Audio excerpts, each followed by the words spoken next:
দ্বিতীয় বিশ্বযুদ্ধে রাশিয়ান সোলজাররা তারা আহত হলে অ্যান্টিসেপটিক কিনে লাগাতো না, তারা মধু লাগায় দিত, আর আহত সোলজার তারা মুহূর্তে সুস্থ হয়ে যেত। যাদের বাতের ব্যথা আছে, বাতের ব্যথা আছে না অনেক মুরব্বীদের, ওই বাতের ব্যথার মধ্যে যদি মৌমাছির হুল ফুটাই দিতে পারেন, একদিনের মধ্যে বাতের ব্যথা ভালো হয়ে যাবে। সাময়িক হয়তো ব্যথা পাবে, মৌমাছি যখন কামড় দেয় ব্যথা লাগে না।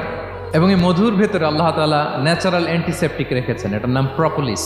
মুখতালিফুন আলওয়ানু, বিভিন্ন ধরনের ক্রিম হানি, হোয়াইট হানি, ইয়েলো হানি, ব্ল্যাক হানি, নানা ধরনের হানি আল্লাহ তাআলা এইভাবে প্রিজার্ভ করেছেন মৌমাছির মধ্য দিয়ে। আল্লাহ বলেন এই যে এতগুলো মৌমাছি পুষ্প রস এনে মৌচাকের মধ্যে রসগুলো রাখে, মধু তৈরি হয়, আল্লাহ বলেন ইন্না ফি যালিকা লাআয়াতান লিকওমি ইয়াতাফাক্কারুন, নিশ্চয় এর মধ্যে আল্লাহ তাআলা চিন্তাশীলদের জন্য নিদর্শন রেখেছেন। যারা চিন্তা করে, তারা হাতের তালুতে শুধু জিহ্বা দিয়ে চেটে চেটে খায় না, তারা ভাবে কোত্থেকে আসলো এই মধু, কিভাবে মৌমাছিগুলো যায়, কিভাবে ফিরে আসে। তাহলে বলেন তো আমাদের চিন্তাশীলতার দরকার আছে না নাই?